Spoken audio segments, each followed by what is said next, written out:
All right, recording this late afternoon Pacific time. Sheil Kapadia is here. You can read him on theringer.com. Great website. Hosting the Phillies special. A lot of Philly stuff. The Phillies kicked the Red Sox ass a couple weeks ago. I did not enjoy that. So almost sent Roman Anthony into a funk. And the Ringer NFL show, which you're the host of, which we have some fun wrinkles coming for mid-August. So first of all, like you know, you're an Eagles fan. So I've been studying trying to figure out Super Bowl picks, who to zag against. The Eagles have so much freaking talent. We do this every year with whoever the defending champ is. What would be the reason they didn't make it back to the Super Bowl? If you had to pinpoint one thing that you're worried about, what is it? I mean, there's always the injuries and that stuff. But the other thing I would probably say defensively, they've got two new pieces in the secondary that just no one's grabbed the jobs at corner and at safety. And so I think if you look at them last year, it was one of those old school kind of, I guess, a Belichick style defense where you're built from the back to the front, where their coverage was so good and so suffocating that the pass rush would get home. And so I do think there's a chance that if that coverage isn't as good, now all of a sudden the defense takes a step back. But I'm with you. Every time I'm like, well, the schedule's hard and the defense could take us. It's just like, man, you do roster by roster and you're like, a lot of things would have to go wrong for them to not be in the mix. Yeah, I did my rankings and they just had the highest point total and it wasn't close. They were like 5-6 points higher than anybody else. But the young cornerbacks you had, I thought were going to be assets. So are you worried about the depth or are you worried about the starters? Yeah, no, they've got two who are awesome, Quinyon Mitchell and Cooper DeJean. It's kind of that other cornerback spot, and then it's the safety spot. Gotcha. They traded Chauncey Gardner-Johnson in the offseason. So these are first world problems. I mean, I like every Eagles team I've watched my entire life. You know, if you would have said these are the issues on your team, or if, you know, fans of other teams are listening, they're like, give me a break. Those aren't problems. You got A.J. Brown and Saquon and Hurts and Jalen Carter and all pros all over the place. So, yeah, I don't want to overstate it. I still think they're going to be very good. But if you're painting the scenario, I think that's probably the biggest concern on the team right now. Yeah, you have a top 4 offensive line. You can rush the passer. You can play pass defense. And you have, I would say, in the top 4 for skill position guys, right? Yeah. Top 3, top 4, it's somewhere in there. The conversation starts with Cincinnati and Philly. The Hurts relationship is kind of fun coming off the Super Bowl, right? Because you would think like he's cemented this guy's royalty in Philly, but it doesn't feel like that's 100% the case. It's more shifted toward Barkley, right? What's the Hurts Philly relationship right now?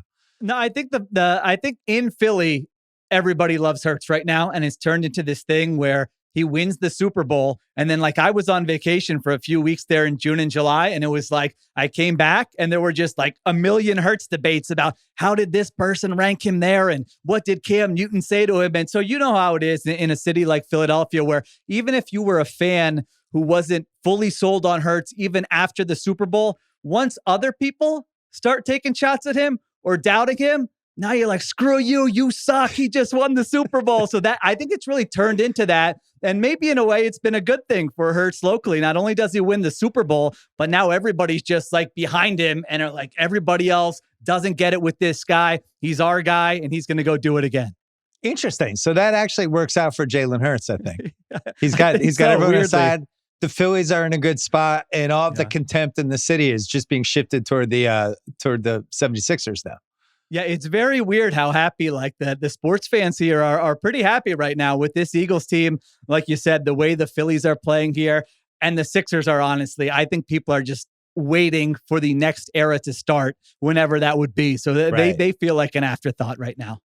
Well, the crazy thing with the Eagles, because once you stay on top and if you start nailing a couple drafts in a row, you can really get a half decade out of this, which they've done. It feels like the 23 draft they crushed. It feels like the 24 draft. How are you feeling about it? I wouldn't say it's like maybe not as impactful as 23, but it's still going to be impactful, right? Because there's no way, with all the money you're sending out, you have to have young working class people kind of moving into some of those spots. So do you have that? Yeah, they got a linebacker in Jahad Campbell in the first round who seems like a great pick. Now, we'll see, but he's going to come in. He's expected to start right away. The safety they got in the second round, Andrew Makuba, he's expected to start right away. And then it's more what you're saying. rotational guys. Hey, Milton Williams signs with the Patriots. Well, a guy who you drafted a few years ago now has to fill that role. And now someone has to. So it's a lot of depth stuff. Now, I will say they were very lucky with injuries last year and even 2022 when they made the Super Bowl. I mean, you look at the rosters they put out there during the actual Super Bowl, and it's like they had 21 or 22 starters on the field. So that injury luck, you can never predict. So yeah, their depth could get tested a little bit more this year. Who is, as you worry about the Eagles and who could knock them out, who's the one team in the NFC that you're like, I'm actually kind of afraid of those guys? I hope that team doesn't achieve the potential that in my head I think they have. Yeah, I think I'm probably going to disagree with you about this because I've heard you kind of hint at it previously on the pod. I do think the 49ers are going to be a pretty big factor in the NFC this year. Now, I know like half their team's injured right now. I understand, but they have the easiest schedule in the entire NFL when you look at like Super Bowl odds or win totals or whatever. And I just feel like offensively, they have a chance to be pretty good, where if they rack up a bunch of wins and now all of a sudden they get home field advantage, they could be a Super Bowl contender. But I mean, it's wide open, as we'll talk about with some of these quarterbacks. I mean, Detroit, Green Bay, Washington. I think those are probably the 4 or 5 teams that I'm looking at where, hey, if they hit their ceiling, they have a chance to get to the Super Bowl. Is there any Tampa, anything for you? I know Wirfs is out for a few weeks, but anything about them interest you? They bring back so much continuity on offense. They're in the NFC South. Like, why? And I actually thought they threw some haymakers in the playoffs last year. So why don't they get mentioned? I do think there is some buzz around the Bucs. My concern is that I thought that was a highly schemed offense last year for Baker Mayfield, where they did a great job of he didn't have to throw into tight windows, a lot of shorter throws, and they lose the guy who was their offensive coordinator in Liam Cohen. Now, I'm not saying he's Bill Walsh, sure, you could replace a guy like Liam Cohen. It just adds a little bit of an unknown to me where I could see them playing in the NFC Championship game, maybe being a sleeper, but I'm not willing to predict that because I think it's just as likely that maybe their offense takes a little bit of a step back.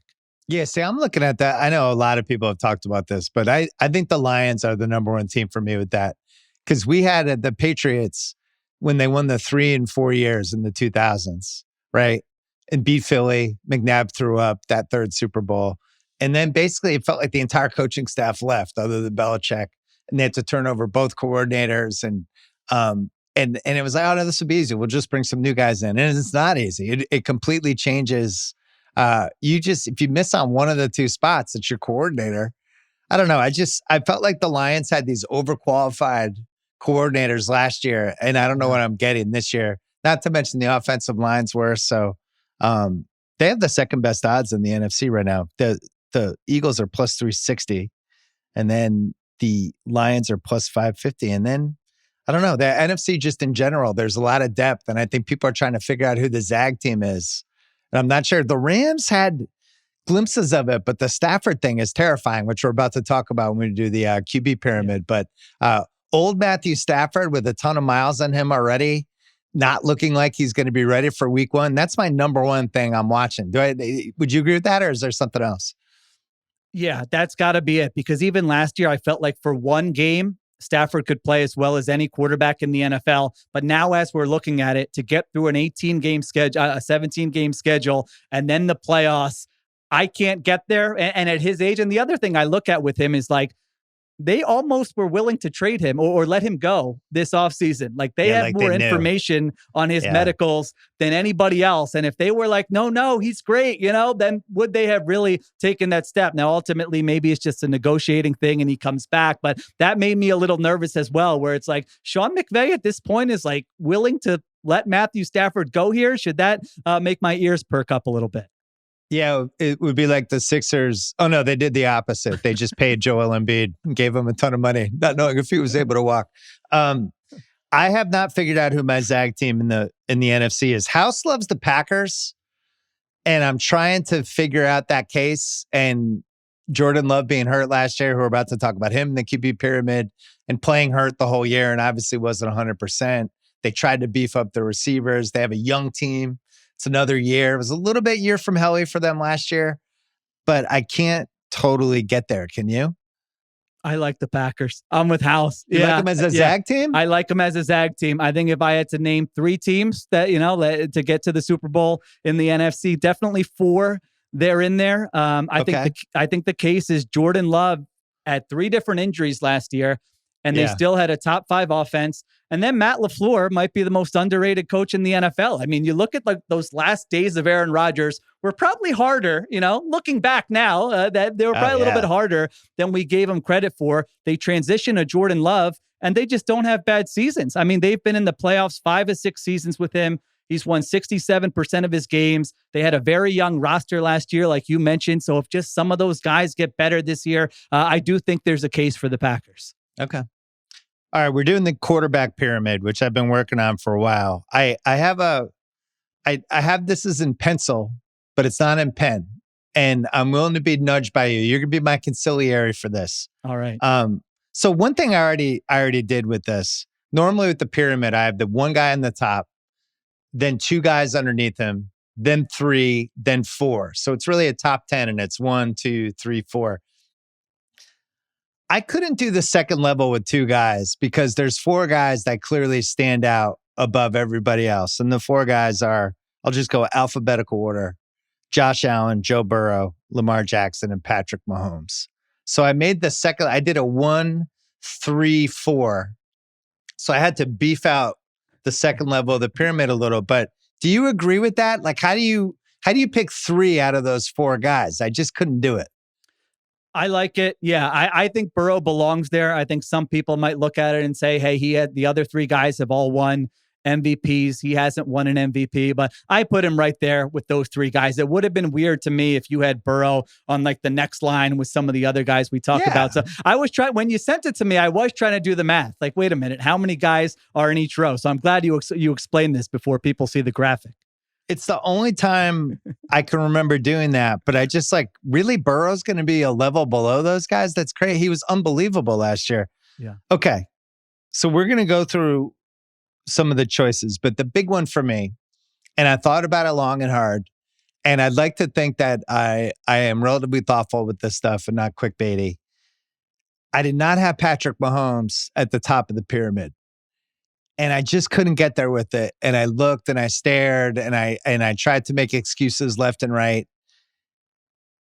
And when it came right down to it, I just think Josh Allen's the best quarterback in the league. Game by game, regular season, durability, the fact that he had 14 sacks last year. You basically either can't sack him or he gets to where he runs away. He can make chicken salad out of chicken shit.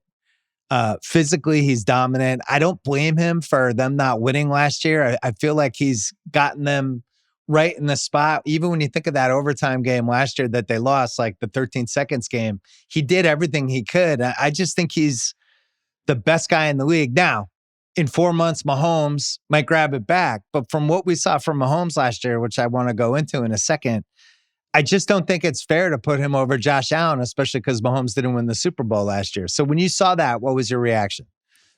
My first reaction was I thought this goes against everything I thought I knew about you in terms of, honestly, from having, read you, listened to you, working with you, talked to you. I thought you had sort of a life principle that when one guy has the belt, somebody's got to come take the belt. It's not just like, oh, the belt's on the ground. And Allen, I love Allen. Like, I actually think there is a case to what you're saying, that it's hard to be like, oh, Mahomes does this better than Allen. Allen's a better runner. Josh Allen's awesome. I think we're talking about a very slim margin between the two. However, if it is that close, and Patrick Mahomes has been to 5 Super Bowls, won 3, has played Josh Allen 4 times in the playoffs and beat him every time. I hear what you're saying. Those aren't Josh Allen's fault. I totally agree with that. But still, somebody wins, somebody loses. That's sports. I feel like Allen needs to either beat Mahomes and get to a Super Bowl, or just win a Super Bowl to actually get the belt. So I think the argument is fine and the conversation's fine. But I think if we're talking about actually get the belt, I'm not giving it. I think it's still Patrick Mahomes's. I mean, his down season was 15-2, got to the Super Bowl with a terrible offensive line and a terrible supporting cast. And it's just the floor was it with terrible? him. Like the Patriots had a terrible offensive line. Was Was Mahomes' line terrible, or was it terrible against the Eagles? I mean, I know he didn't have a left tackle at the end of last year. And, shit happens when you're a quarterback. Nothing gets to be perfect every single season. I just thought, so in 2022, he threw for 5,250 passing yards, 41 touchdowns, 12 interceptions. That dropped 1,300 yards last year. Now, he played one last game, but it was down in 26 TDs, 11. All his stats are down. The rushing stats are down. I guess my question is it possible that he might have peaked a couple years ago as like Apex Mahomes? I'm talking through it. I'm not trying to be reactionary guy. I just don't think he was as good last year as he was in that 22 season and some of those other years. I didn't see it. I thought they kind of lucked out. They were 11-1 in one-score games, and some of them were really stupid wins. I never felt like he had the same command. I didn't think he moved the same way. I know his offensive line wasn't good, but I also thought he wasn't moving like he used to. And I don't know. I thought the Eagles killed him. Yeah. I personally don't assign almost no blame to Mahomes for what has happened to the Chiefs offense. If I were a Chiefs fan, I would be furious at sort of the roster building, and they've tried stuff. It's not that they haven't tried stuff, but it's like, I mean, they had 4 different left tackles last year, and they had Xavier Worthy, DeAndre Hopkins, 34-year-old Travis Kelce. I mean, I do think there's a case that if you swap Josh Allen with Patrick Mahomes, that the Chiefs offense might have been better because of Allen and the running element. I do think that's a big deal, that Mahomes can scramble, but Josh Allen you can use as a designed runner. And I do think that's a factor in terms of just building an offense that might not have a lot of good pieces. He can make up for that. But man, I look at it and I'm just like, we make excuses for so many quarterbacks, and this guy didn't have a play caller, and this guy's, and I just look at I don't think it was good last year. I mean, I have a hard time thinking that many quarterbacks could have gotten them better than whatever they were, like 8th in offensive DVOA, with the rookie wide receiver who couldn't stay in bounds, with the rotating cast at left tackle. I mean, I hate what they've done to Patrick Mahomes. You gave the numbers. It's like, we watched this guy and he was bombing it downfield, and he had a rocket of an arm, and he was the most fun guy ever to watch. And now they're throwing it 6 yards because they can't come up with anything else because they don't have the talent around him. So that's where I'm at with Mahomes. I put pretty much nothing on him. Now, other people might disagree, but that's kind of how I view it. This is typical trophy generation parenting by you. You made the key point, and this is why I put Allen in that top spot. If you switch them last season, the Chiefs would have been better with that version of Allen last season versus what they had with Mahomes. And I've heard all the excuses. By the way, I'm the one who just picked Mahomes blindly every week and all the way through the Super Bowl. I had no other reason. I thought the Eagles were better. I'm like, I'm not going against Mahomes. So I say that knowing that I was that person 9 months ago. I just keep looking at the Josh Allen piece, and we're not making the same kind of excuses for him because the team performs no matter what happens. Like, who were his people last year? James Cook was good, right? But when you look at the receivers that he had, it's not like Keon Coleman was going nuts. He had Shakir. They traded for Amari Cooper during the season. That didn't really do anything. I thought Schultz was not Schultz, Knox. Kincaid, yeah. I was getting my Daltons confused. White tight ends, yeah. Yeah. No, the tight ends were okay, but for where they were in fantasy before the year when we were like, oh my God, these weapons. I don't know. I just felt like he was a one-man show in a lot of ways. And as a Pats fan, I just am the most, or betting against a quarterback, I was the most afraid going against him last year. I always felt like he was going to make a play. Some of the stuff with so he had in the last 2 years, 27 rush TDs, but he had 109 first downs running. Yeah. And normally QBs are between like 20 and 30. This guy's getting, I don't know, basically 3-4 running first downs a game. And if it's a big playoff game, maybe 5. And that's the piece. I thought they should have won last year. I keep coming back to that. Like, I don't know if the right team won last year. He's the most efficient runner in the NFL and has been for like the last 3 years. Like when he either chooses to run on a scramble or on a designed run, it's pretty much unstoppable. I do think that's a case for him. I think the best point you made is probably if you're an opposing fan right now and which quarterback are you most afraid of in a playoff game? I think there's a case for, it might be Josh Allen. Now, I don't like making arguments against Josh Allen because I do think it's flip a coin, and I'm basically just saying the tiebreaker goes to the guy who's won more. But they had a top 5 offensive line, I would say, last year, and it stayed very healthy. So I feel like the great quarterbacks can overcome either the average offensive line or like the bad supporting cast. When you get both of them that are bad, sometimes you're kind of just stuck, and you're like the 8th best offense instead of the 2nd best offense. Yeah, it's weird. This is uncharacteristic from me because normally I'm like a playoff pedigree wins. Right. Somebody's got to take the belt from the guy.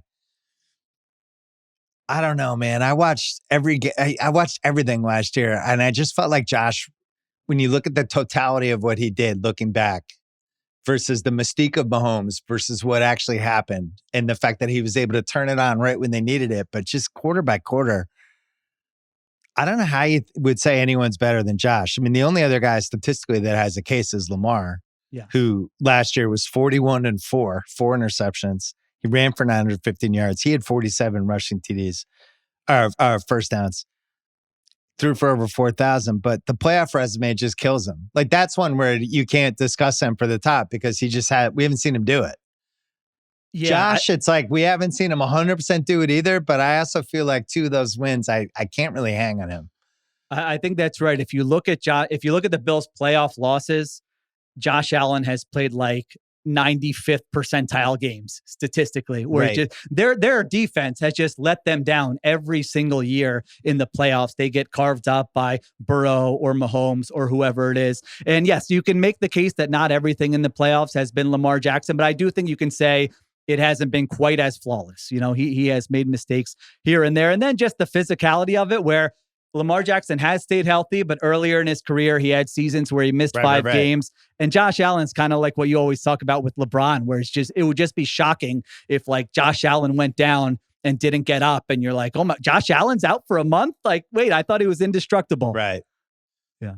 Yeah, man. I mean, now the more I'm thinking about it, like they did have the ball with a chance to put away the Chiefs last year. They did. And they didn't do it. Yeah. And that's at least partly on him, even though, whatever. But and I remember saying that at the time. It was like, if you're gonna take it from Mahomes, this is your chance. You have the ball. You can finish them right here, and they didn't. But I don't know how you could have Mahomes first after the start to finish year he had last year, unless you're going to tell me the offensive line was that bad. Because the other piece with Mahomes, the infrastructure of that read, the play calling, like just the stability they've always had there, I think that really matters. And that's something that some quarterbacks, they might have 10 years where they don't have anything like that. So I know he didn't have a left tackle. He's going to have a left tackle this year because by all accounts, that first rounder they took, it feels like that's probably the biggest draft pick storyline, right?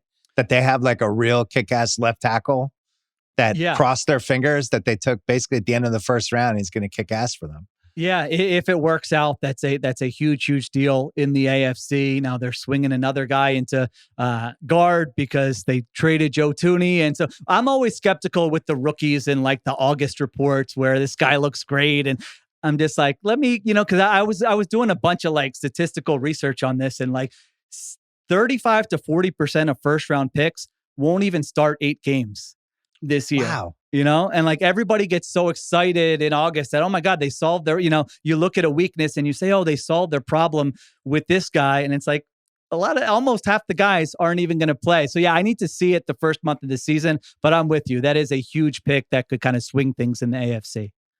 All right. So my conciliary disagrees. I'm going to keep Allen in the top spot. And I'm going to say this to Patrick Mahomes. Prove to me I'm a shithead. Go take your belt back. You dropped the belt. You dropped the belt in that Super Bowl game, and just in general, I didn't love the season start to finish. And I think Josh is a safer bet. So prove to me I'm wrong. We'll take a break. We'll go through the rest of the pyramid. Tuesday, August 26th. Guess what that is? FanDuel Futures Day. It's a new holiday for football fans. I mean, honestly, my entire summer is Futures Day, but let's designate it Tuesday, August 26th. 24 hours of deals on your football season predictions. Take a flyer on the MVP race. Mahomes comeback year? Josh Allen? Maybe you go rogue, Joe Burrow. Crown your champion in August. I like an Eagles-Broncos Super Bowl. I think it's like 60-1. Maybe you do a little Super Bowl matchup. Division winner dark horses. Denver, over 3-1 still. Mark your calendars. This is your day for your hunches, your hot takes, your calls, your odds. We're going to have some special bets on there as well. Visit the FanDuel app today and start planning your future bets now, because Futures Day is one day and one day only. FanDuel, play your game. Must be 21 plus in present and select states, or 18 plus in president DC, Kentucky, or Wyoming. Gambling problem? Call 1-800-GAMBLER. Visit rg-help.com. Call 1-888-789-7777 or visit ccpg.org/chat in Connecticut. This episode is brought to you by LinkedIn. As a small business owner, you don't have the luxury of clocking out early. Your business is on your mind 24/7. So when you're hiring, you need a partner that works just as hard as you do. That hiring partner is LinkedIn Jobs.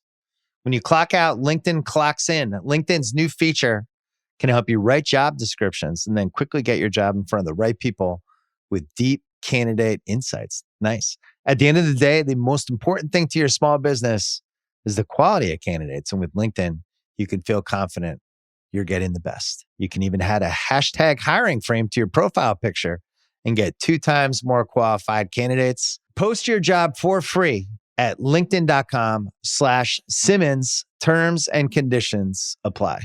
And now it's time for Rules and Tips to Winning Your League, a new segment presented by Yahoo Fantasy, the most fun place to play fantasy football this season. I'm the perfect guy to ask since I haven't won my knockout league since 2007. Yahoo Fantasy dropping over 28 new features over 28 days through August, like guillotines, which is an awesome way to play. I was in one of those leagues last year. It was great. Whether you're a season pro or a last minute joiner, there are a few things you'll want to know before the season kicks off. Number one, find that rookie receiver who's going to be awesome.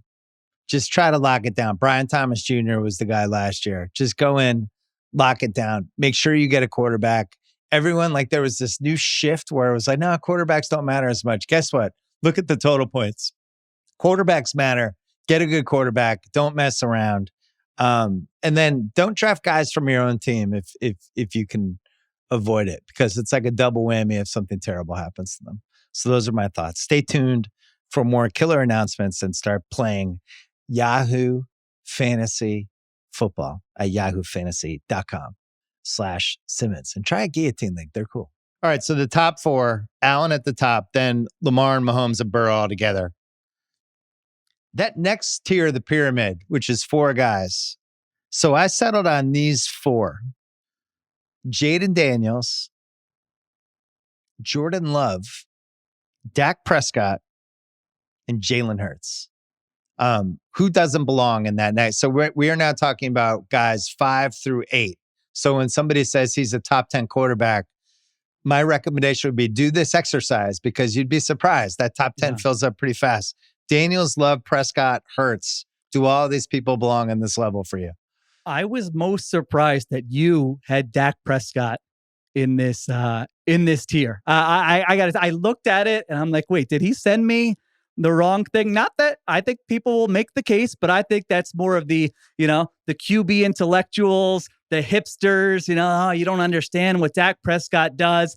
And I like Dak Prescott. I just feel like there's a case for other people in this tier. I think last year, everyone points to, hey, 2023, Dak Prescott was an MVP candidate, and he was awesome that year. He did start 8 games last year, and he kind of sucked. I mean, their offense was terrible last year for 8 games, and now he's 32 years old, coming off of an injury. So they generally win a lot of games. He plays well, and their offense is good when they have Dak Prescott healthy. But I have to say, of the 4 guys in there, I was surprised by him. And I was also surprised you had Jordan Love in there. I'm a big Jordan Love guy, but I thought you would say, let's see a little bit more. He didn't have a great year last season. Maybe one of these other guys belongs in there. So I had like 3 or 4 names where I thought, I wonder how closely you looked at putting these guys in that tier. I had a lot of trouble once to me, the 2 that were definitely in there that had to be in there were Hurts and Daniels. Love was unquestionably hurt basically the whole season and just seemed to have like a little bit of the year from hell and fought through it. Not to mention, I thought his receivers for what we thought that receiving core was going to be. And then even Luke Musgrave thought and then it turned out Tucker Kraft was the guy. I don't know. There's, and the smart football people, as we head toward the season, have all targeted him as like, no. If you actually watch the tape, and I at some point I trust that a little bit, that there's a lot more there. And maybe last year was on the lower end of what it should have been. So yeah, that's the case. Yeah, I like Love. I mean, like you said, dealt with 3 injuries. I think his receivers were among the league leaders in drops, and still, what did they win? Got hurt. Yeah, and they still won 11 games or whatever, and had a top 5 offense. So yeah, I like having Love in there. I was just surprised you had him in there. But the guys who I wrote down here where I thought you could replace Dak Prescott with, I had 4 names written down. Okay, I wonder if they're the 4 names that are in the next level. 3 of them are in the next level. One of them's in the level below the next level. Okay. You want them now? How about, no, let me go through when we go to that next level. Man, you're really like, I thought I was like being fair with Dak because I'm not, as you know, I'm not like a giant fan, but I went back to his 03 season or 23 season. Yeah. 36 touchdowns, 9 picks. He threw for 45-16. He went 12-5. Yeah. I didn't even necessarily think the team was that good. And then last year was a little year from hellish. And, I thought their offensive line wasn't good. And they had 1 receiver. They threw away the running back position for reasons that remain unclear. And then he got hurt. Yeah. So I don't know. Is that his fault or is that everything else's fault? Yeah, I think he's in the mix there. I don't think you're wrong to have him on this row. I think there are arguments for some other guys, but you're right. Like when he plays, they're 76-46. They're 30 games over 500 when he's on the field, which I think would probably surprise people. They won 12 games 3 years in a row. We'll see what it looks like this year. Yeah, would I want him for 4 playoff rounds? Probably not. Though here's the guy as we get to this next level. I really looked at Mayfield. I loved how Mayfield played last year. And Mayfield was 4,500 yards last year, 41 touchdowns, 16 picks. He'll throw the ball for grabs once a game, maybe twice. But from a leadership standpoint, I just think as a culture guy, I just like him. I think the Browns giving up on him because he had a bad shoulder that one year is almost as dumb as the Watson thing. So that was the one guy I was looking at. Who are your 3 guys you were looking at in the next level? Because I'll give you the next level. Yeah. Mayfield, Purdy, Stafford, Stroud, and Goff. So who'd you have? I think it's going to surprise you. Probably the 3 guys I had. I thought you could make a case for Purdy that he belongs in there. Honestly, like I learned more about Purdy last year than maybe I did in previous years. They were the most injured offense in the NFL. They couldn't do all the Shanahan, tricks and gimmicks that they want to do because they didn't have the personnel. And I don't think they were bad last year because of the offense. I think they had one of the worst special teams in the NFL. The defense was bad and they had injuries on offense. I thought Purdy did a pretty good job elevating some of the talent around him. So, you can get to a Super Bowl with him. And I thought we learned last year that, hey, the floor actually isn't that low. I mean, they were 9th in offensive efficiency last year, and he was dealing with a shoulder injury. Like if you look at his numbers before the shoulder injury, I think it was week 10, week 12 or whatever. I mean, he was playing really well, and then he finished slow, and then he got injured to end the season. But yeah, I know not everybody is a Purdy guy, but I thought he deserved maybe a mention for 1 tier above. So that was one guy I had. Stroud. Hold on Purdy. Yeah. I mean, he almost threw for 4,000 yards last year. They lose Ayuk, 5 games into the season. The first round pick gets shot before the season, Pearsall. Yeah. McCaffrey plays barely any games. They're down to like their 3rd string running back. The line was a mess. Yeah. They were the classic all-time year from hell season. I had the same thought. Like he had 2 terrible games, I remember. Purdy. Yeah. But for the most part, it felt like he was hanging around. I think that the best case for him, he can extend plays, right? He had 33 rushing first downs last year, but in general, like I can move around and buy 2 seconds. But I think he throws one of the best deep balls in the league, and if the weapons can, I don't know what they think. They seem to think Ayuk can come back at some point soon. I'm a little dubious. That injury happened in October, but we'll see. Diggs is coming back too. But yeah, I like him too. Both him and Mayfield, like if that's your quarterback, I'm just not bummed out. I like those guys. Yeah. He reminds me of Romo. I think is still the guy who I'm like, when I look at Purdy, like he's probably not as talented or might not have the same arm, but just kind of the way he plays, it feels like you're going to complete passes and hit on explosive plays and give your offense a chance.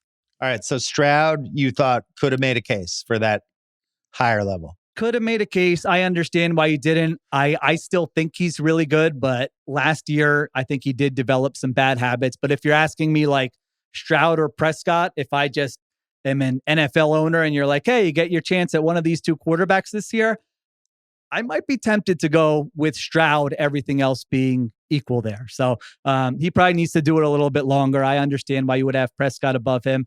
And then the last guy, he just never, it's always his coach gets all the credit and he doesn't get the credit. And maybe I've just in my old age turned into a QB apologist, but like Jared Goff, I mean, wow. It's first it's Sean McVay, then it's Ben Johnson. And it's like for 5 of his 7 seasons or whatever, he's quarterbacked a really good offense. And so I just thought, I don't know if you put Jared Goff into that Cowboys offense instead of Dak Prescott, I don't know. Maybe there's a smaller margin there than people would expect. But I think I would have Prescott ahead of him. I did examine the Goff candidacy, and his last 3 years, when you look at them all together, are kind of shocking. Crazy. He goes 44, 45, and 4,600 each year, 29, 30, and 37 touchdowns, never throws more than 12 picks. It was just better than I was expecting. But we're going to find out about him this year. Yes. No Ben Johnson. The offensive line's definitely worse. Schedule's going to be harder.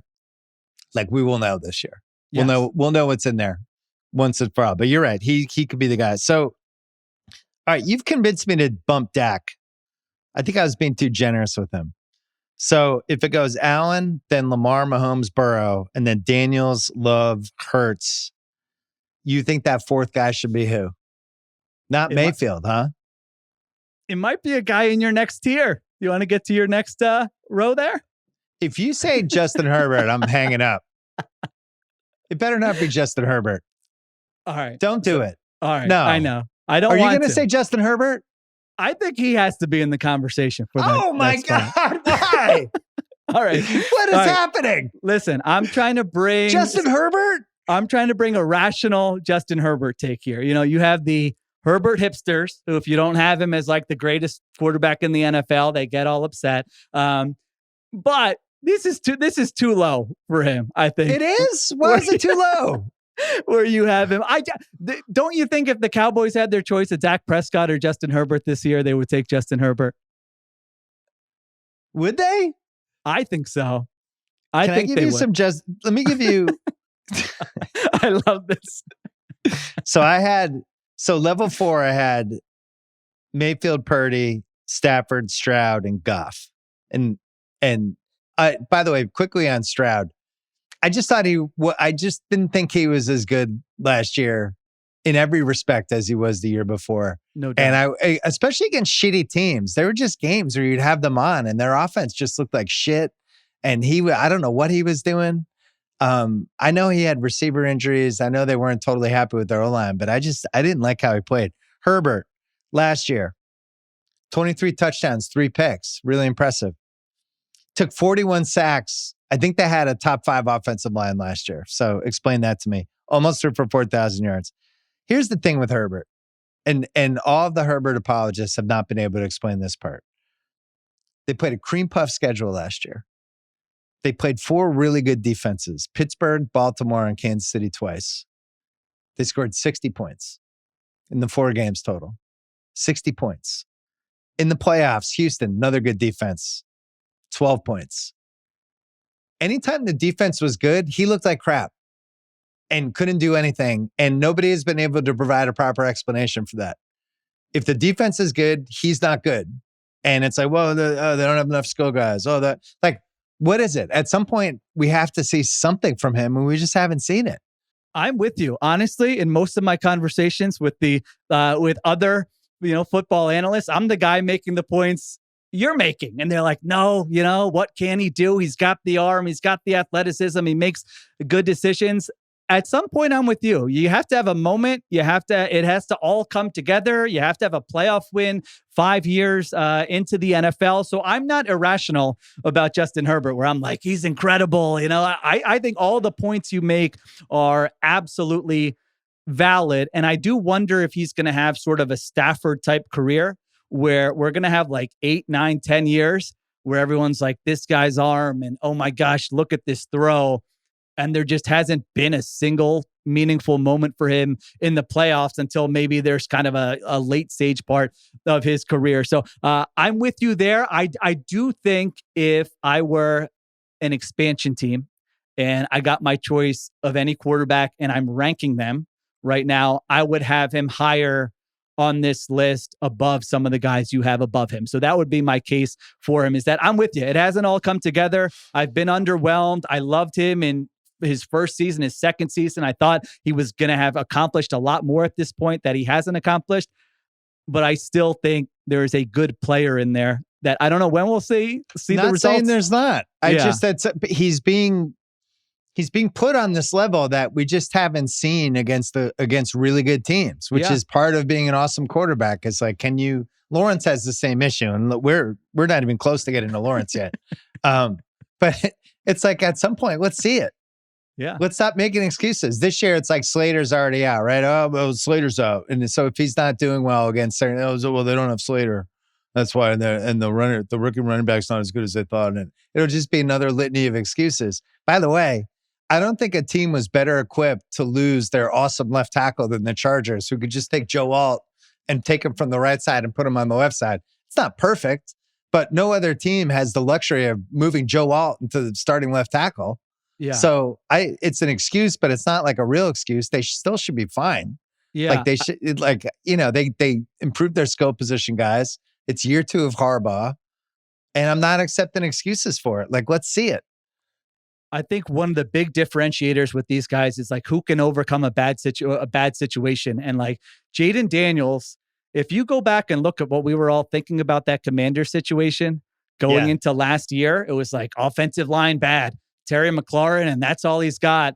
And they had the 5th best offense in the NFL, and he got to the NFC Championship game. So I think it's fair. I mean, Herbert, they've had one top 10 offense in 5 years with him as the quarterback. And it's hard to get around that when it's like 3 different offensive coordinators, different coaching staffs, different supporting casts. At some point, if you're going to talk about a quarterback in a certain level, they have to be able to overcome some of the issues around him. And there probably hasn't been enough of that with him. I'd rather have Purdy. Prescott's just done more. Stafford won a Super Bowl. Stroud versus Herbert's an interesting conversation. Yeah. And Goff has been really good and has been on the cusp of making the Super Bowl. I feel good about having him in the 5th level here. I still got to figure out. So Daniels, Love, Hurts. I think I'm just putting Mayfield. Like, why not? Mayfield's had good moments. I know. You like Mayfield over Purdy. Mad. Is it more fun to put Purdy in that? I like Purdy, but... All right, fine. I'll put Purdy there. I'll put Mayfield. This is why you're my consigliere. Purdy made the Super Bowl. It's more than Justin Herbert could say. All right, so that next level, I had Justin Herbert, Sam Darnold, who now is like being discussed like he's, the 11th reliever on a 82-win National League team. Drake May, Bo Nix, Geno Smith, and Kyler Murray would be my the level 5 pyramid guys.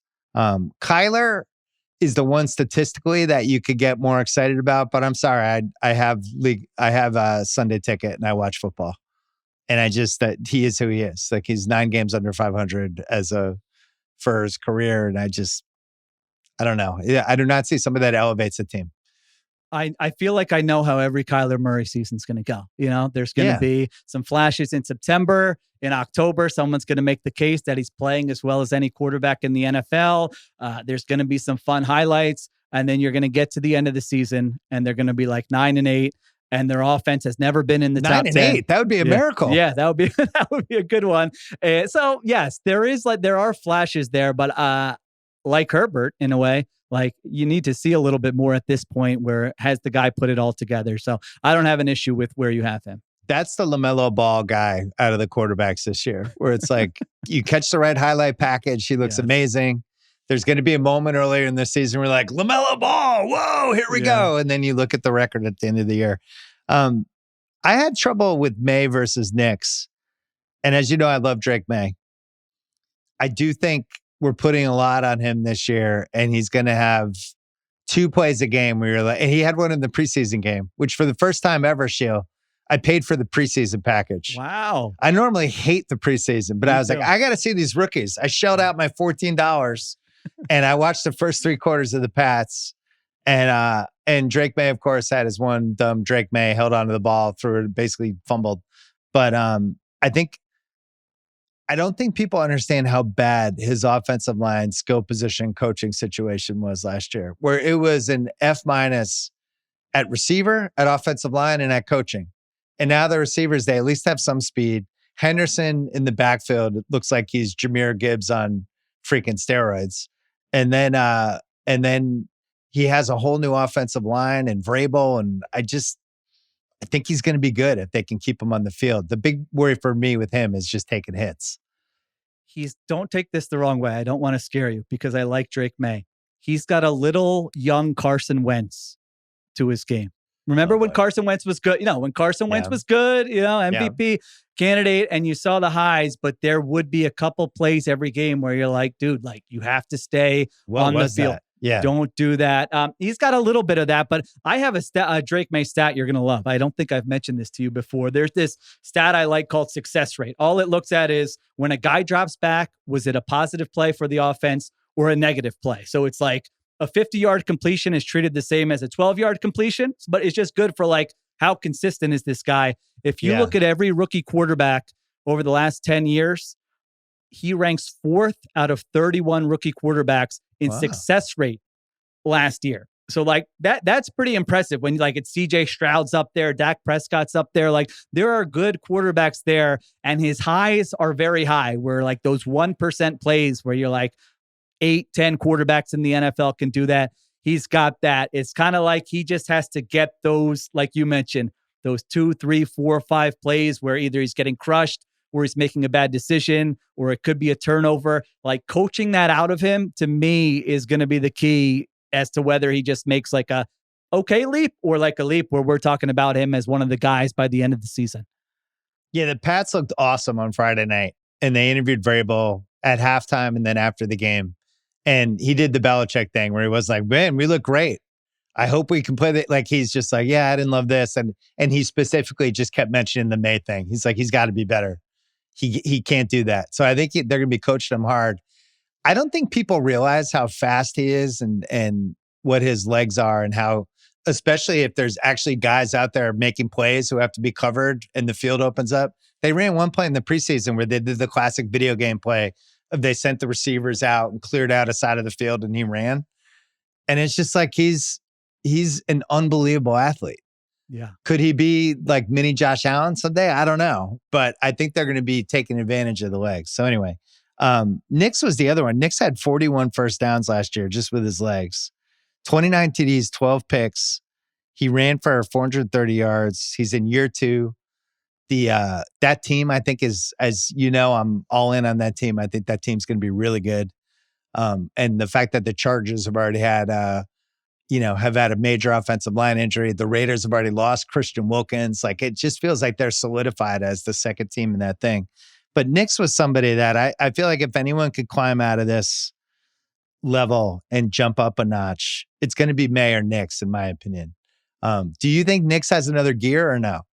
That is the question, because I feel like he's high floor and he proved his competency last year. But if you really look at it last year, his superpower was avoiding negative plays. Like, He didn't take sacks. Like you just mentioned, he'll scramble. He didn't turn the football over. And it wasn't lucky. Like if you look at the advanced numbers about, turnover worthy plays, like he did a very good job, Sean Payton in his ear of like, do not create negative plays, live to see the next down. So you have that. I think it establishes a high floor.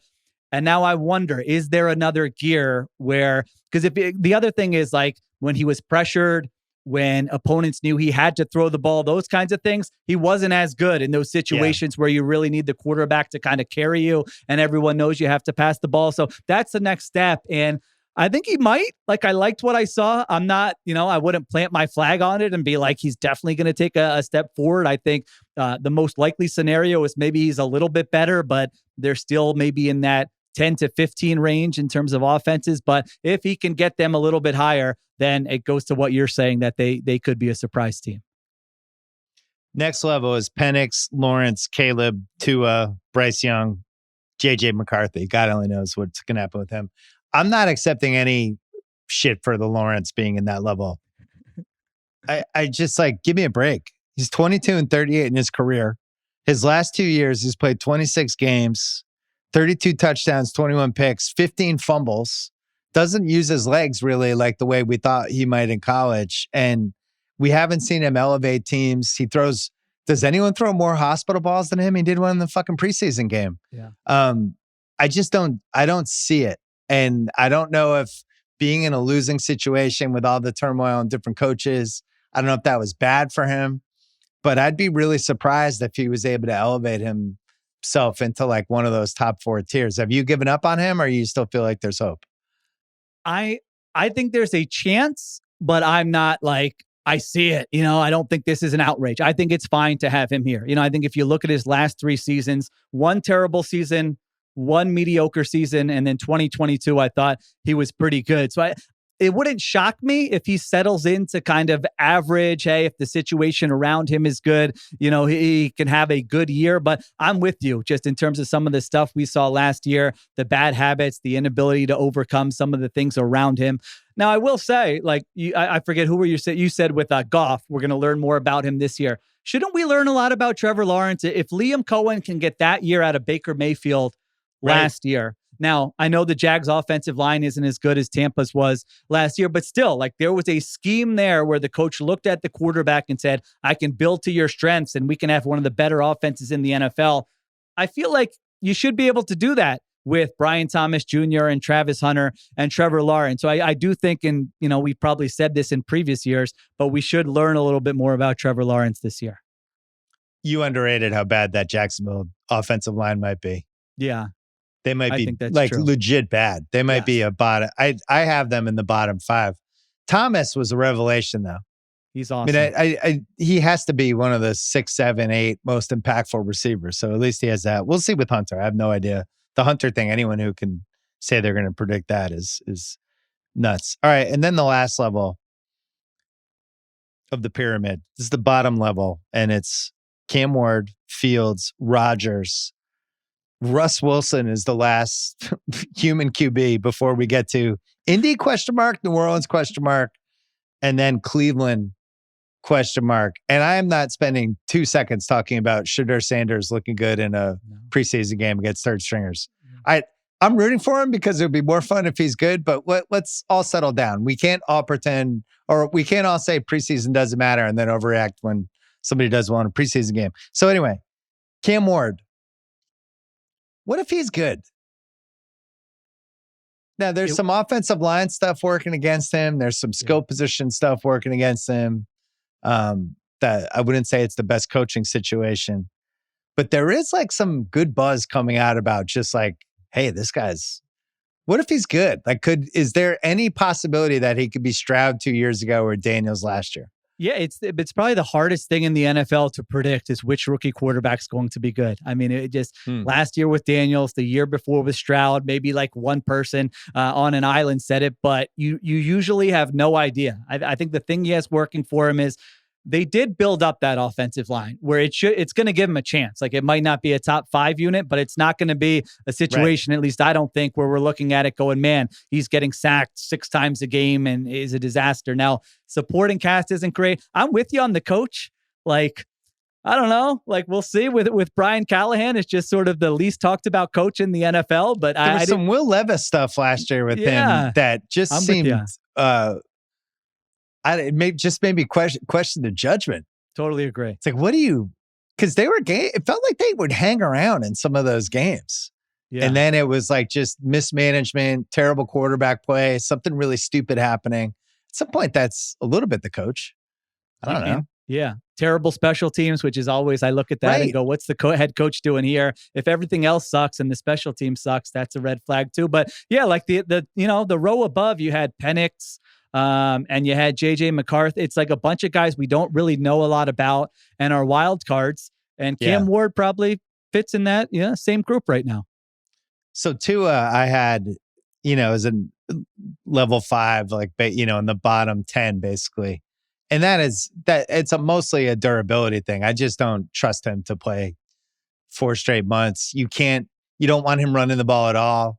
They have the worst short yardage stuff of the decade of anybody. And I think partly because everybody knows there's no QB sneak, any sort of roll at anything. And like, they're just going to be like kid gloves with him. He can't stay on the field. And I think everything has to be specifically perfect for him to succeed.